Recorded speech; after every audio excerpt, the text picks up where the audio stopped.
오늘 이 창세기 46장에 보면은 이제 드디어 이스라엘 야곱이 그 가족들을 이끌고 애굽으로 내려가는 장면이 나옵니다. 3절 4절에 부엘세바에서 하나님이 이 야곱에게 나타나셔서 말씀하십니다. 나는 하나님이라. 나는 내 아버지의 하나님이니. 이 두 말을 해요. 이 말은 무슨 말이냐? 나는 내 하나님이다. 아도나이 여호와다. 이 말은 나는 구원의 하나님이다 라고 말하시면서 내 아버지의 하나님이다. 이 말은 하나님은 아브라함에게 나타나셔서 축복을 약속하신 하나님이십니다. 그런데 내 아버지의 하나님이라 라고 말하는 것은 그 아브라함에게 하나님이 약속을 하셨는데 내가 복의 근원이 되고 너로 말미암아 모든 민족이 복을 얻으리라 한 창세기 12장 3절에 하신 그 3절에서부터 5절에 그 하신 말씀의 약속을 다시 한번 그에게 상기시키는 겁니다. 그래서 아브라함에게 한 약속을 이삭으로 말미암아 이루어진다고 하셨고, 그리고 이삭에게 그 약속을 하신 것을 이제 또한 야곱이 그것을 자기가 물려받았다라는 것을 그가 어디서 할 수 있었냐? 야복강가에서 이스라엘이라는 이름을 받으면서 그가 자기가 그 축복의 말씀이 이루어지는 그 유업을 얻는 자가 되었음을 그가 알게 되었습니다. 그리고 하나님이 다시 그에게 나타나셔서 다시 그를 갖다가 기억하고 알고 있는 것을 다시 살려줍니다. 이 말은 또 한 가지는 뭐냐면 그 15장에 말씀하시기를 네 자손이 내가 알지 못하는 이방 나라에 객이 되어서 그곳에서 있다가 내가 4대가 될 때에 그들을 다시 가나안 땅으로 이끌어 드리겠다 한 이 말씀도 이 내 아버지의 하나님이라는 이 말씀 안에 다 들어가 있는 것입니다. 그러니까 구원의 하나님은 약속하신 그대로 그 모든 일을 이루고 계시다라는 거. 그리고 그 모든 것을 이루시는 하나님은 바로 너에게 어떤 하나님이냐 하면 구원의 하나님이다. 그래서 네가 지금 알지 못하는 저 애굽 땅, 이방인의 땅에 간다. 이 말은 그 아브라함 아버지에게 한 말씀이 지금 이제 이루어지고 있다라는 거예요. 그렇지만 내가 네 아비 그 아브라함에게 반드시 가나안 땅에 다시 돌아오게 하겠다고 약속한 그 말씀을 한 너의 하나님 아버지의 하나님이다. 그렇기 때문에 네가 내려가기를 두려워하지 말라. 내가 반드시 이곳에 다시 돌아오게 할 것이다. 그런 말씀을 하는 것입니다. 그런데 네가 이곳에 내려갈 때 지금 오늘 우리가 읽은 것처럼 이 야곱 이스라엘이 낳은 자식이 70명이라 그랬어요. 그런데 그 70명이 지금 이 애굽에 들어가지만 내가 이 애굽에서 너를 이끌어내올 때는 4절에 뭐라 그랬냐면은 3절에 내가 거기서 너로 큰 민족을 이루게 하겠다라는 말씀이 나옵니다. 그 민족이 어디서 이루어져요? 애굽에서 이루어집니다. 그래서 큰 민족을 네가 이끌고 나올 것이다. 근데 이 애굽에서 이스라엘 백성들이 나올 때 몇 명이나 나왔냐면 약 60만 대군이 나왔다. 근데 그 60만 대군이 20세가 넘어서 전쟁에 나갈 수 있는 사람들을 이제 그들이 카운트를 해보니까 훗날에 카운트를 해보니까 60만 대군이나 되었다라고 되어 있어요. 어떤 곳에는 60만 3,550명이다. 뭐 이렇게 아주 인원을 정확하게 써놓은 데도 있어요. 근데 대강 60만. 근데 출애굽을 할 때도 60만, 가나안에 들어갈 때도 60만이었어요. 그 60만의 그 의미가 또 주고 있는 의미가 있어요. 들어갈 때 70명이었는데 그 70명이라는 이 7이라는 숫자는 하나님의 숫자예요. 그러니까 하나님의 숫자인 하나님의 완전한 백성인 그들이 들어갔지만 그들이 나올 때 60만 대군은 어떤 사람들이냐면 하나님을 잘 알지 못하는 그런 사람들이에요. 하나님을 잘 알지 못하는. 그러니까 7이라는 숫자가 아니라 6이라는 숫자가 되는데 6이라는 숫자는 사람 숫자예요. 7보다 하나가 모자라 사람 숫자. 그래서 인간적이고 세상적이고 그런 모든 것들은 6이라는 단어를 사용하거든요. 근데 그 60만 대군을 이끌고 애굽에서 나올 만큼 하나님이 그들을 번창하게 애굽에서 합니다. 이것은 이제 우리가 출애굽기를 살펴볼 때 하나하나 살펴보면 이것이 어떤 의미를 주는가 하는 그 또 의미가 있습니다. 그런데 오늘은 이 애굽은 어디를 상징하냐면 바로 세상 임금이 있었던 바로는 세상 임금으로서 애굽은 바로 우리가 살고 있는 이 세상을 상징합니다. 하나님의 사람이지만 우리가 영적인 이스라엘이지만 우리가 바로 이 세상 땅에 여전히 살고 있습니다. 그래서 이 애굽에 살고 있지만 하나님이 오늘 이 야곱에게 약속하신 것처럼 이스라엘에게 약속한 것처럼 나는 내 하나님, 내 아비의 하나님이다. 그 약속하신 하나님은 어제나 오늘이나 영원토록 동일하신 하나님이십니다. 근데 그 약속을 이루시기 위해서 누구를 보내셨냐면 예수 그리스도를 이 땅에 보내셔서 바로 하나님이 바로 우리의 여호와이심을 나타내 주셨습니다. 그것이 십자가에서 우리의 죄를 대속해서 죽으시고 그리고 부활하셔서 예수 그리스도로 말미암아서 유대인이나 이방인이나 모두가 한 예수 안에서 한 몸이 되어지고 한 백성이 되어지고 한 구원에 이르게 되어지는 일을 부활하심으로 이루셨습니다. 그래서 내 아버지의 하나님이라 하신 그 말씀이 그대로 성취가 되었습니다. 아멘. 이때 이 당시에는 그것이 성취가 될 줄을 알지 못했지만 그것이 오늘 우리가 살고 있는 우리가 볼 때 구약에 이렇게 말씀하셨던 그 하나님이 그 약속하신 대로 이 지금 야곱에게 약속하고 계시고 당신을 확증시켜 주시는 대로 우리가 오늘날 살고 보니까 그 말씀이 십자가에서 죽으시고 부활하시면서 다 이루셨다라는 것을 우리가 알 수 있습니다. 그 하나님이 이 이스라엘의 70 가족을 데리고 그 애굽 땅에 들어가지만 오늘 우리가 살펴보고 싶은 것은 그들이 거하는 땅에 있지만 구별되어졌다라는 것입니다. 요셉이 야곱에게 말하기를 그 형제들에게도 바로왕 앞에 가면 목축업을 한다고 말을 하라. 그리하면 당신들이 이 고센 땅에서 머물게 될 것이다 라고 말합니다. 그 고센 땅을 그 다음 장을 가보면 어떻게 표현이 되고 있냐면 11절에 그의 아버지와 그의 형들에게 거주할 것을 주되 애굽의 좋은 땅 람셋을 그들에게 주어 소유를 삼게 하고 그래서 고센 땅 그 애굽에 있는 땅 중에서 그들이 거하기에 아주 좋은 땅을 그들에게 주어서 그들로 거하게 합니다. 땅 우리가 이 땅 그러면 창세기를 돌아가서 창세기 1장에서 우리가 살펴볼 필요가 있어요. 창세기 1장에 4절을 보면 하나님이 빛과 어둠을 나누셨다. 그래서 빛과 어둠을 나누세요. 이 애굽에 있는 사람들과 이스라엘 70 가족들을 나누셨다라는 것을 우리가 알 수 있습니다. 빛은 하나님이 요한일서 1장에 가보면 하나님이 5절에 뭐라고 말했냐면 하나님이 빛이시다 이렇게 말하고 있어요. 그러니까 하나님은 빛이세요.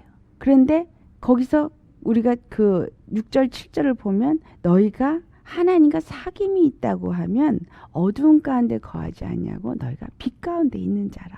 그래서 우리는 하나님이 빛이시고 우리는 빛의 자녀로서 빛 가운데에서 거하는 것이 하나님과의 사귐이 있다. 교제가 있다. 관계가 있다. 이런 얘기를 하고 있어요. 그런데 그 빛과 어둠을 나누셨다라는 얘기는 하나님과 사귐이 있는 자와 하나님이 사귐이 없는 자와 분명하게 나눈다라는 거예요. 그래서 애굽이 세상을 상징하면 세상은 뭐라 그래요? 어두움이다. 그 말이 이제 요한복음 1장에 나오죠. 빛이 세상에 왔을 때 세상이 그를 알지 못한다. 어두움이 그를 알지 못한다. 그렇게 말해요. 그러니까 세상은 어두움이고 하나님은 빛이시다. 빛과 어둠을 나누시는 것이 바로 그들이 애굽 땅에 들어가서 살지만 하나님과 관계를 맺는 그들은 분명히 이 땅을 구별해서 다른 곳에 거하게 그 땅 안에서도 애굽인들과 같이 살지 않게끔 하나님이 구별시키는 것을 우리가 여기서 볼 수 있습니다. 그래서 빛과 어둠을 나누신 후에 그 빛과 어둠을 낮과 밤이라고 하는데 신약에 가보니까 네가 밤에 거하고 밤에 다니지 않냐고 밤에 행하는 이 요한일서의 사도 요한이 그 얘기를 해요. 네가 하나님과 사귐이 있으면 네가 밤에 행하지 않는다. 이 말은 그러니까 이 낮과 밤, 빛과 어두움은 무엇을 말하냐?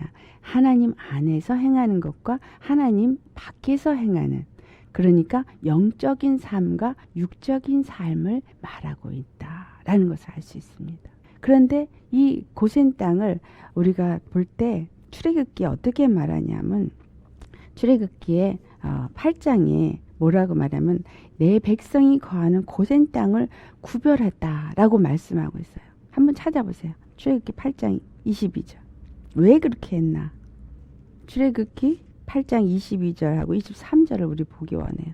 거기 보시면 내 백성이 거하는 고센 땅을 구별했다고 돼 있죠. 그리고 이로 말미암아 뭐라고 돼 있어요? 함께 봉독하세요. 이로 말미암아 나는 세상 중에 여호와인 줄을 내게 알게 될 것이다. 왜 구별을 시키셨느냐? 세상에 있는 자들에게 내가 여호와인지를 알게 한다. 내가 구원의 하나님인 것을 알게 한다. 왜? 고센에 거하는 이스라엘은 구원의 하나님의 백성이고 애굽에 거하는 다른 사람들은 하나님을 알지 못하고 다른 신을 섬기는 자들이에요. 왜 하나님이 이렇게 다른 곳에 거하게 하면서 구별을 시키냐면 바로 내가 세상 중에 있는 여호와, 구원의 하나님은 나뿐이다라는 거예요. 너희가 섬길 신은 나뿐이다라는 것을 내가 알게 하기 원하여. 23절 한번 또 보세요. 23절에 또 그 말을 하세요. 내 백성과 내 백성, 애굽의 백성 사이를 구별을 두신다라는 것을 우리가 거기에 말씀하고 있는 것을 봅니다. 그래서 요한일서 1장 7절에 말하기를 우리가 빛 가운데 하나님이 거하신 것 같이 우리가 빛 가운데로 행하면 우리가 하나님과 사귐이 있고 그리고 그 아들 예수의 피가 우리를 모든 죄에서 깨끗하게 하실 것이다 라고 말씀해요. 그러니까 빛 가운데 거하고 빛 가운데 행하면 하나님과 사귐이 있고, 이 말은 고센 땅에 거하는 바로 이스라엘이 되어지면, 그러면 예수 그리스도의 피가 너의 모든 죄를 다 사할 것이요, 바로 여호와 구원의 하나님이 너의 하나님이시고 그리고 너는 그의 백성이 되어짐을 세상 중에 알게 한다, 이 말이에요. 아멘. 세상 중에 알게, 내가 바로 빛 가운데 거하는 자인 것을 세상 중에 알게 해야 되는 것입니다. 왜? 내가 뭔가 노력을 해서 세상 중에 내가 빛 가운데 거하는 자요 하나님의 백성인 것을 알게 하는 것이 내가 노력해서 하고 내가 뭔가를 정말 해야 되는 책임을 우리에게 주는 것이 아니라 하나님이 그렇게 하신다는 거예요. 너를 구별해서 그들과 따로 살게 하고 이 세상 가운데 살지만 너는 내가 택한 내 백성, 내 이스라엘, 내 아들인 것을 내가 포기한다는 거, 알게 한다는 거야. 내가 구별시켰고 내가 저들에게 알게 한다는 거야. 왜 구별시키고 왜 알게 하냐? 바로 나는 세상 중에 여호와인 것을 저들에게 알게 하기 위함이다. 이 애굽의 많은 사람들은 무엇을 했어요? 여러 신을 섬겼어요. 그들이 많은 신들을 섬겨서 진짜 신이 너무너무 많아요. 10개도 넘어. 그런데 그 신들을 중에서 바로 여호와 하나님만이 바로 구원의 하나님이심을 그들에게 알게 하시려는 하나님의 뜻을 이루시기 위해서 이들을 어디로 이끌었냐? 애굽 땅으로 들어가게 한 거예요. 가나안에 이미 이르렀으니까 가나안 땅에서 계속 번성하게 하셨으면 될 텐데, 그러면 야곱의 후손들은 구원을 받을 수 있었을 거예요. 그렇지만 다른 사람들은 하나님 분명히 아브라함의 후손의 이삭으로 난 자 가운데서 모든 민족, 이스라엘뿐만 아니라 모든 민족이 구원을 얻고 복의 근원이 되어지고 그 하나님이 기업을 얻게 하신다고 하셨는데, 그 모든 민족에게 하나님을 소개해야 될 거 아니에요. 하나님을 믿게 해야 될 거 아니에요. 하나님을 알게 해야 되잖아요. 그래서 그들을 어디로 이끈 거예요? 애굽 땅으로 이끌어 드린 거예요. 애굽 땅으로 이끌어 드렸지만 중요한 건 그 애굽을 심판하시는 하나님이 그 심판이 이 이스라엘에게 임하게 했느냐? 아니다라는 거예요. 하나님이 여호와이심을 이 땅에 반드시 심판하실 날이 옵니다. 그 역사를 반드시 이루실 것입니다. 왜? 하나님은 빛이고 그리고 빛 가운데 거한 자들만 구원하실 것이기 때문에. 그런데 그 하나님이 이 땅을 심판하실 때 그 모든 자들을 불못에 처해지기를 하나님은 원하지 않으시고 구원하시기 원하시기 때문에 그들로 하여금 하나님을 알게 하고 믿게 하기를 원하십니다. 그래서 그들을 이스라엘 그 70인을 애굽 땅으로 보내서 그 한 땅을 구별해서 고센 땅에 거하게 하고 이 고센 땅과 애굽의 다른 땅과 구별된 것을 그들에게 분명하게 보여주고 알게 함으로써 여호와 하나님이 바로 구원의 하나님이시다라는 것을 알게 합니다. 그래서 그 60만 대군이 나올 때 이스라엘 사람들만 나온 게 아니라 그 땅에 거하는 많은 잡족들이 그들과 함께 출애굽을 했다고 출애굽에는 기록되어져 있습니다. 하나님은 이스라엘만의 하나님이 아니라 이방인의 하나님도 되십니다. 다시 말해서 우리가 이 땅에 살고 있지만 이 세상에 살고 있기 때문에 이 세상의 임금이 마귀가 우리에게 때로는 우리를 힘들게 하고 우리에게 고통을 주고 우리에게 어려움을 줍니다. 그런데 그것을 하나님이 그냥 허락하셔요. 왜 허락하시냐? 그걸 통해서 우리의 연약함을 알게 됩니다. 우리의 연약함을 알게 하시는 것. 또 우리가 죄인인 것을 알게 합니다. 왜냐하면 우리 안에서 계속 올라오는 죄성이 있음을 알기 때문에. 왜 그것을 알게 하시냐? 그것이 신명기 8장 2절에 3절에 있는 말씀이에요. 그들을 광야로 내몰아서 그걸 통해서 그들에게 알게 하신 것은 바로 그들의 마음이 어떠한지를 하나님이 그들에게도 알게 하고 하나님도 알고자 합니다. 라고 기억돼요. 그러니까 우리가 어떤 이 땅에서 있는 일들을 통해서 무엇을 하냐면 내가 너무 약한 자구나. 참으로 내 안에 이러이러한 죄성이 있구나. 그래서 우리를 어디로 인도하는 거예요? 예수 그리스도께로 인도하는 겁니다.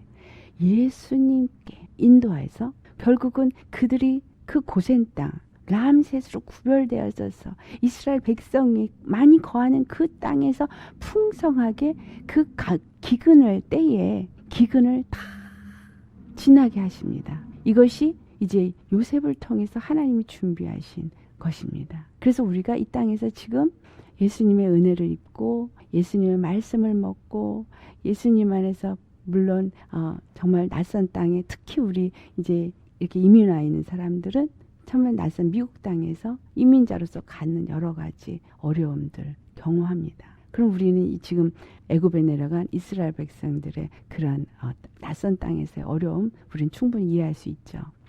하지만 그들에게 무엇을 줬어요? 양식을 계속 공급받게 하고 기근을 다 지나게 하셔요. 우리가 지금 이 세상이 지금 영적 기근을 향해서 가고 있거든요. 아직 안 끝났어요. 근데 그 영적 기근을 향해서 가는데 이 동안에 우리에겐 하나님이 계속 하나님의 말씀을 주시면서 하나님이 우리 안에서 함께하고 계심을 리마인드 시켜주시고 그리고 믿음으로 그것을 이겨내고 믿음으로 승리하고 지나가도록 우리를 이끌고 계십니다. 그래서 이러한 상황 속에서 하나님을 어떤 하나님이냐? 나는 내 하나님이다. 내 아비 아브라함의 하나님이다. 약속하신 그 하나님이 바로 나의 하나님이시다라는 거예요. 그 말씀을 우리는 지금 보면 더 분명할 수 있는 건 그 약속대로 예수님을 보내주셨고 아버지 하나님이 육신을 입고 오셔서 죄와 사망을 십자가에 못 박아버리시고 생명의 성령의 법으로 승리하셔서 우리로 그 생명의 성령의 법 아래 사는 자가 되게 하여 주셨다라는 거예요. 우리는 애국과 같은 이 세상에 살지만 우리는 분명히 빛 가운데 거하는 구별된 자입니다. 하나님이 구별시킨 땅에 살고 있어요. 그 땅이 뭐냐? 예수 그리스도 안입니다. 아멘. 예수 그리스도 안. 빛이 되시는 하나님이 거하시는 땅. 그 땅은 어둠 속에서도 빛인 것이에요. 아멘. 그래서 천국이 내 안에 있다 라고 말한 것처럼 내 안이 천국이고 내 안이 에덴 동산이고 내 안이 예수님이 함께하는 땅. 빛의 땅. 하나님의 나라. 그러니까 나는 세상에 있어도 나는 구별된 자예요. 나는 세상에 있어도 무엇을 나타내냐면 여호와 하나님을 나타내는 자여야 된다라는 것입니다. 근데 내가 하는 것이 아니라 내가 믿고 예수님 안에 거할 때 예수님이 내 안에서 그 영광을 나타내신다. 오늘 우리가 찬송을 부를 때 그 보좌가 있는 곳에 뭐가 들렸어요? 영광이 둘렸다. 계시록 4장에 나오는 말씀이에요. 보좌 뒤에 뭐가 둘리냐면 무지개가 둘렀다. 그렇게 말해요. 무지개. 무지개는 뭐예요? 7빛깔 무지개. 근데 7 영. 하나님의 영을 말해요. 하나님의 영이 보좌를 둘러있처럼 우리의 예수님의 보좌가 있다. 이 말은 예수님의 말씀이 나를 지배하고 예수님이 주권의 통치 안에 내가 사는 자라면 나에게 예수님의 보좌가 둘러 세워진 거예요. 그러니까 그의 보좌가 있는 곳이 바로 내 몸 안. 그래서 내가 하나님의 성전인 거예요. 하나님의 성전, 하나님의 언약궤가 있는 것, 지성소가 있는 것, 하나님의 보좌가 있는 것. 바로 그것이 내 심령인. 그렇다면 내게 무엇이 둘러요? 7빛깔 무지개가 둘러있다니까 하나님의 영이 나를 둘러서 성령님이 나를 둘러서 성령님이 나와 함께 하시고 나를 보호하시고 나를 인도하시고 그래서 그 영광이 내 삶에서 나타나도록 누가 일하신다는 거예요? 주님이 일하신다는 거예요. 그분이 나는 너의 하나님, 너의 여호와, 너의 구원이시라는 것을 내가 아는 것뿐만 아니라 다른 사람에게도 알게끔 하신다는 것이 바로 이 고센 땅에 구별한 것과 우리에게 주시는 교훈이 동일한 것입니다. 내가 이 땅에 살지만 나는 두려워할 것이 없습니다. 요셉을 미리 보내셔서 양식을 준비하신 하나님, 이레의 하나님, 그 하나님이 이스라엘에 그 70인이 들어와서 거할 때에 그들이 또 거기서 계속 자식을 낳았죠. 자식을 계속 낳아서 요셉이 있는 동안에 그 기근 나머지 5년을 다 지날 동안에 그 아버지와 형제와 그 온 가족을 다 먹을 것을 공급하였다라고 기록되어져 있습니다. 우리를 위해서 주님은 이미 모든 것을 준비하셨다라는 것을 우리에게 보여주신 거예요. 이 준비가 뭐예요? 예수 그리스도 안에서 풍성함. 예수 그리스도 안에서 이미 모든 것이 다 풍성하게 준비되어져 있다라는 거예요. 그런데 그것을 내가 어떻게 누릴 수 있냐? 내가 예수님 안에 거한다면, 하나님과 온전한 관계 속에서 빛 가운데 행하는 자라면, 하나님과 온전한 관계의 사귐이 있는 자라면 그것을 내가 이 기근이 닿을 때까지, 이 어두움의 세상이 끝날 때까지 풍성하게 누릴 수 있도록 하여 주신다라는 것입니다. 아멘. 그래서 정말 주님 안에서 우리가 어떤 자가 되죠? 정말 믿음의 사람이 되어져요. 60만 대군으로 이스라엘의 민족이 번성하였지만 거기서 정말 믿음의 사람으로 있었던 사람은 아주 소수였었던 것을 우리가 알 수 있습니다. 정말 이 마지막 때 이제 머지않아서 어떤 일이나 환란이 이 땅 가운데 오게 되어져 있어요. 그럼 그 환란을 통과할 때 나는 믿음이 있는 자가 되어져야 돼. 언젠간 그들이 60만 대군을 이끌고 그들이 출애굽을 한 것처럼 이 세상에서 하나님이 우리를 하늘로 들려 올려 가실 겁니다. 그런데 하나님이 나를 들려 올라가실 그 전에 환란이 이 땅에 있는데 만약에 내가 그때까지 살아있는 자라면, 그렇다면 나는 인간적인 육의 숫자를 가진 자가 아니라 나는 하나님의 숫자를 가진 하나님의 백성인 이스라엘이 되어져야 되는 거예요. 그래서 그 하나님 안에서 영적인 믿음을 가진 자가 되어질 때 그 모든 것을 통과해서 갈렙과 여호수아와 같이 가나안 땅에 분명하게 들어가서 그에게 준 기업을 얻는 자가 되어진다라는 사실입니다. 아멘. 우리는 과거에 기록된 성경이지만 이 창세기에 이 고센 땅과 애굽 안에서의 고센 땅은 우리에게 굉장한 의미를 주는 땅의 의미입니다. 내가 정말 땅에 거하는 자인데 어떤 땅에 거하는 자이냐. 그래서 우리는 날마다 세상에서 구별된 자, 어두움에서 구별된 자, 그래서 빛 가운데 행하는 자, 빛 가운데 사귐이 있는 자. 그래서 정말 예수님 안에서 행하고 예수님과 동행하는 그러한 삶을 사는 자가 되기 위해서 오늘도 말씀이 내게 지배되어져야 돼요. 하나님의 보좌가 내게 세워져야 된다는 거예요. 보좌, 통치권을 말하잖아요. 근데 그 보좌에서부터 말씀이 흘러내린다고 했거든요. 계시록 22장 1절에 보좌로부터 생명수의 강이 흘러내린다. 그 보좌가 내게 세워지면 그 말씀이 항상 내 심령 속에서 흘러내려서 그 말씀이 내 생각을 지배하고 그 말씀이 내 심령을 지배하고 그 말씀이 내 모든 몸을 지배해서 행함이 빛 가운데서 행하고 하나님의 생각과 그 뜻 안에서 마음 안에서 내가 나아가는 그러한 자가 되어질 수 있다라는 사실입니다. 해도 되고 안 해도 되는 것이 아니라 반드시 우리는 고센 땅에 거한 그들처럼 빛 가운데 거하고 빛 가운데서 행하는 하나님과 사귐이 있는 자가 되어져야 합니다. 아멘. 보좌가 반듯하게 우리 심령 속에 세워져서 주의 말씀의 지배를 받는 저와 여러분 되시기를 예수님으로 축원합니다. 아멘. 이 말씀